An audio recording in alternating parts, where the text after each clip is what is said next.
안녕하세요. 반갑습니다. 주식가 윤리의 그대에게 이정열입니다. 자, 오늘은 1월 18일 현재 시각은 5시 8분을 지나고 있습니다. SK케미칼 코드번호 285130입니다. 자, 이전에 라이브 방송에서 SK케미칼 제가 이제 좀 제대로 된 이제 저의 의견들이 좀 궁금하셨을 텐데 어, 제가 다시 보기를 좀 보다가 제대로 설명을 좀 못 드린 것 같아가지고 그리고 오늘 뭐 특징적인 그런 소식들이 좀 나와줘서 좀 브리핑을 드리려고 다시 촬영을 좀 하게 됐습니다. 진짜 라이브에서 말씀드렸지만 SK케미칼 욕을 하려고 하면은 끝도 없이 할 수 있어요. 제가 두산중공업 브리핑을 좀 열성적으로 좀 해드리고 있는데 반대로 SK케미칼을 욕을 하려면 끝을 없이 할 수 있을 정도입니다. 근데 애정이 없으면 이렇게 욕을 못해요, 솔직히. 저도 SK케미칼에 애정을 가지고 있고, 이전부터 오랜 기간 동안 브리핑을 좀 드려왔었던 상황들이고, SK케미칼이 나쁜 기업이냐?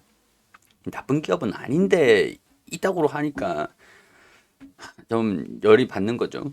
자, 그 이따구가 어떤 따구냐? 자, SK바이오 주식 팔라라고 2차 압박을 했죠. 근데 지금 꿈떡도 안 하고 있어요. 꿈떡도 안 하고 있어요. 아무 말이 안 나오고 있어. SK 바이오사이에서 주식 매각 후 배당을 해라. 이 프리미어 슈페리어죠. SK 케미칼 주주 가치 재고를 검토를 하고 있다. 원론적인 입장을 고수하면서 사실상 좀 일축을 시켰다. 주주 가치 제고를 위한 다양한 방안을 검토하겠다라는 원론적인 입장을 고수하며 아직 뭐 이렇다 할 움직임들은 보여주지 않고 있는 그런 상황입니다. 프리미어 슈페리어가 아니라 메트리카 파트너스네요. 죄송합니다.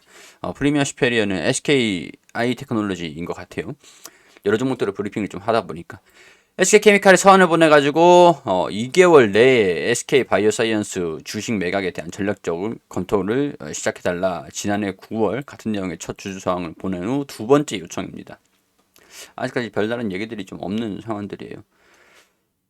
SK 바이오사이언스의 지분 가치가 제대로 반영되지 않고 있는 점을 들며 이같이 주장하고 있는데 주주를 생각한다면 이 68%나 들고 있을 필요는 없어. 50%만 남기고 나머지는 팔아가지고 특별 배당을 주거나 자사주 매입을 소각하는 방법들을 좀 고려해라. 자사주를 좀 매입을 좀 해주든가.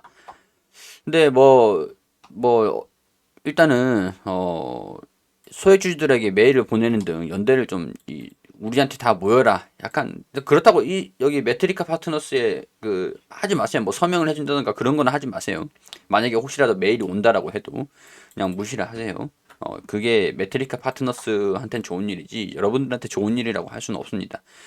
소액주주들에게 메일을 보내면서 나한테 힘을 좀 모아달라 막 그렇게 얘기를 하고 있는 상황들인데 뭐 솔직히 메트리카 파트너스하고 SK케미칼 얘네 둘이서 합의를 보면은 끝나는 거라 가지고 소액주주분들이 혹시라도 메일을 받은 분들이 혹해서 이렇게 좀 맡기거나 막 그렇게 하지 서명을 좀 해주시거나 막 그런 거는 하지 마세요. 혹시라도 자, 예고된 검토 시한까지 SK케미칼이 별다른 움직임을 보이지 않을 경우 개인 투자자들의 의견까지 모아서 추가 대응을 꾀할 것으로 관측된다.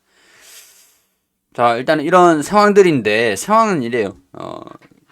뭐 제가 만약에 SK케미칼 주주라고 했을 때 이런 메일을 좀 받는다라고 하면 혹할 것 같긴 합니다. 근데 솔직히 제가 이거를 의결권을 메테리카 파트너스한테 맡기겠다 뭐 이런 얘기를 좀 한다라고 서명을 좀 해준다라고 해도 SK케미칼이랑 메테리카 파트너스가 둘이 결정을 하면 되는 거예요. SK케미칼 입장은 그렇죠. SK케미칼 입장은 소액 주주들한테 다 합의를 봐야 되는 상황들이 될 수도 있는데 메테리카 파트너스의 소유주들이 다 이게 몰려 있으면은 메테리카 파트너스하고 SK케미칼이 메테리카 파트너스 얘가 메테리카가 여러분들 을 대변해서 얘기를 해주는 거잖아요. 근데 여러분들이 서명을 한 거잖아.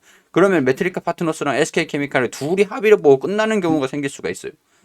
그러니까 메일이 온다고 해도 뭐 그렇게 안 하시는 게 좋습니다. 일단 뭐 이런 상황들이죠. 이런 상황들에 지금 코폴리에스터라고 했죠. 폐플라스틱을 재활용하는 산업들을 하고 있다. 코폴리에스터. 이게 지금 정부에서 정책이 슬금슬금 좀 나와주고 있습니다. 오늘 이 얘기들이 좀 나왔는데 별다른 주가 움직임이 없더라고요. 근데 좀 이해는 돼요. 시장이 떨어지고 있어서 지금 올라가는 종목이 없어요. 대부분의 종목들이 거의 100이면 100, 대부분의 종목들이 다 하락하고 있단 말이에요. 연속적으로 떨어지고 있는데 주가가 안 떨어지 시가총액 상위 종목들만 떨어지는 게 아니라 주가가 다 종목들이 다 떨어지면서 떨어지고 있단 말이에요. 진짜 저도 웬만하면 이런 차트 그리고 있고 이런 모멘텀이고 하면 웬만하면 수급적인 부분에서도 좀 올라가고 막 그런 종목들 있잖아요. 추천을 드려도 올라가질 않아요. 진짜 너무 힘든 장세예요. 하소연을 좀 하자면 자존심도 너무 상하고 그러는데 인정하고 싶진 않고 장이 떨어져도 나는 올라가는 종목들 추천을 해서 이제 올라가는 경험들도 좀 사례들도 많았으니까 제가 솔직히 좀 자존심이 상해요. 종목들을 추천하면은 그 종목들이 좀 올라가고 이렇게 해줘야 되는데 올라가는 종목이 없어요 거의. 오전에 올라가잖아요. 그럼 오후장에 다 떨어져 있는 거예요. 양봉 막 4% 10% 올라가다가 장 마감 때쯤 되면 마이너스 막 돼 있어. 그런 장세라 가지고 진짜 장사가 없습니다. 제가 요즘 가장 많이 쓰는 말이 요즘 시장은 시장 앞에 장사가 없어요. 저도 뭐 별수가 없습니다. 별수가 없어요. 그래서 주가가 떨어지고 있는 것들은 이해는 돼요. 근데 PER 10배 수준에서 영업이익이 증가가 된다. 연간 이 컨센서스가 없어졌네요. 컨센서스가 없어졌는데 일단은 뭐 추정치 뭐 전산을 하고 있겠죠. 뭐 4분기 실적 발표 시즌 왔으니까. 자, 실적이 더 증가가 된다라고 보고 있는 상황들이긴 한데, 자, 이런 상황들에서 PER이 10배? 장난하나? 이렇게 너무 많이 떨어져 있는 상황들이긴 해요. 근데 여기서 이런 얘기들이 좀 나옵니다. 저는 이게 호재라고 봅니다. SK케미칼 입장에서는 호재라고 봐요. 근데 반영될지는 모르겠어요. 얘가 반영이 될 만한 부분들을 반영을 시켜줬으면은 이거 반영되겠는데 할 텐데 뭐 반영되는 게 없어요. 반영되는 게 없어. 그래서 조금 더 열받는 게 있죠. 6월부터 일회용 컵 보증금 내야 개당 200원에서 500원. 보증금? 일회용 컵을 사용하는데 이제 6월부터 보증금을 낸다? 플라스틱 업계에서는 이게 호재로 다가올 수가 있습니다. 왜냐면은 보증금을 받기 위해서는 플라스틱을 돌려줘야 돼. 그럼 플라스틱을 걷어들인 업체들은 어떻게 하겠어요? 옛날에 우리 공병 한번 생각을 해보자고요. 공병 같은 것도 뭐 소주병이라든가 콜라병이라든가 음료수병이라든가 우리 유리병 있잖아요. 유리병. 이거 아시잖아요. 집에 이 병이 없었던 집이 없었어. 옛날에는 그랬어요. 다 이거 유리병 해가지고 보증금이 있었던 건 아닌데 유리병을 회수를 한다라고 가정을 해서 유리병으로 했거든요. 근데 집에서 가정마다 전부 다 물병으로 사용하고 있는 거지. 그래가지고 이 데모트 유명하잖아요. 약간 이런 거 생각해보면은 그 뒤로 유리병을 돌려주면은 몇십 원씩 줬습니다. 그때 당시에는. 지금 물가로 치면 그게 몇백 원이 맞죠. 옛날에는 한 20원, 30원 이렇게 해서 주고 했는데 다시 유리병을 돌려주면은 보증금을 반환해 주기도 했어요. 유리병의 그 제품의 가격 안에 보증금이 포함되어 있었던 상황들이었잖아요. 일회용 컵은 그렇지가 않았습니다. 유리병도 요즘도 돌려주면은 돈 받아요. 공병 같은 거 돌려주면 돈 받잖아요. 근데 이제 그렇게 하시는 분들은 잘 없죠. 이 일회용 컵이 이제는 200원에서 500원 보증금을 내야 돼요. 200원에서 500원. 저도 하루에 이 커피를 하루에 이 메가 사이즈거든요. 이 커피를 마시는데 하루에 2잔, 3잔은 마셔요. 저도 세 잔을 마시는데 이게 이제 500원이다라고 하면은 버리면 안 되죠. 모아놨다가 반납을 해야죠. 그래서 커피 하나 더 사 마셔야죠. 그렇게 되면 어떻게 됩니까? 재활용 플라스틱이 컵들이 회수가 되죠. 회수가 되면은 재활용이 됩니다. 회수가 되면. 재활용이 되면 어떻게 합니까? SK케미칼이 이거를 다시 분해를 해가지고 다시 플라스틱 만들어서 다시 판매를 하겠죠. 이 사업들을 하고 있는 게 SK케미칼인데 지금 케미칼 산업에서 SK케미칼이 풀 가동을 하고 있다라고 해요. 증설하자마자 풀 가동, 재활용 플라스틱에 쏟아진 러브콜. 이 플라스틱. 코폴리에스터 증설 효과를 톡톡하게 보고 있다. 증설을 마치자마자 고객사들부터 무주문이 밀려들고 있어. 실적 우상향 흐름들을 이어갈 것이란 전망이다. 자, 이게 회수가 되느냐 이 문제도 있었거든요. 근데 이제 만약에 용기에 보증금이 붙게 되면은 이걸 이제 돌려주면은 그 보증금을 다시 받을 수가 있잖아요. 그렇게 되면은 회수가 좀 잘 될 거고 순환경제 이런 것들 어 지금 뭐 로레알, 에스티로더, 샤넬 글로벌 화장품 업계에서 플라스틱 폐기물을 줄이기 위한 재활용 친환경 포장재 사용에 움직임도 한몫했다.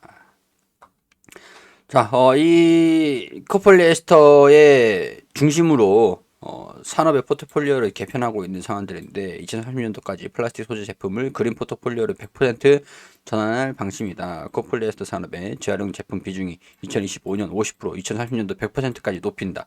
옥수수에서 만들어지는 100% 바이오 신소재 폴리옥시트리 메틸렌 에테르 글라이콜 이것도 2020년 3월부터 생산을 한다라고 하죠.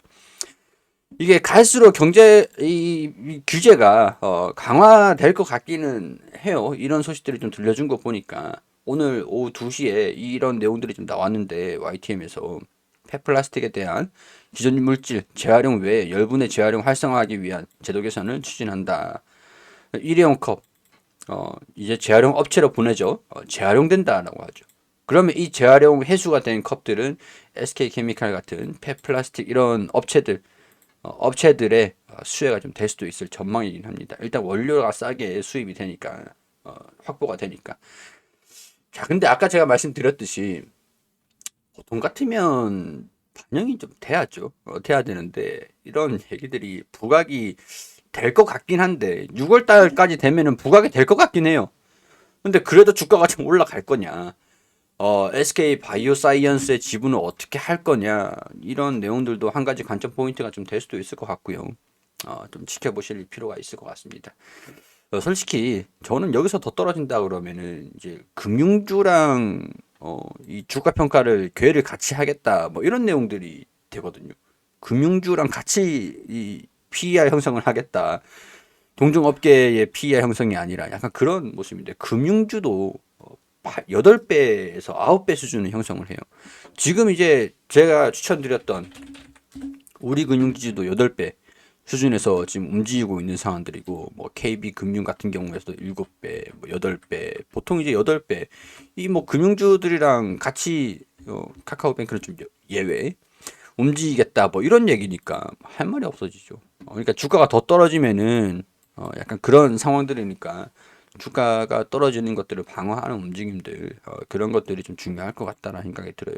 자, 외국인들은 좀 순매수 흐름들을 좀 보여주고 있는데 제가 이제 싸다 이런 말씀을 드리는 게 그런 관점이라고 보시면 될 것 같습니다. 자, 이런 것들 이해를 좀 해주시고 종목들 추천을 해드리는 건 아니고 개인적인 의견들을 좀 말씀을 드리는 것들이니까 참고하셔가지고 봐주시면 감사드리겠다는 말씀 드리도록 하겠습니다.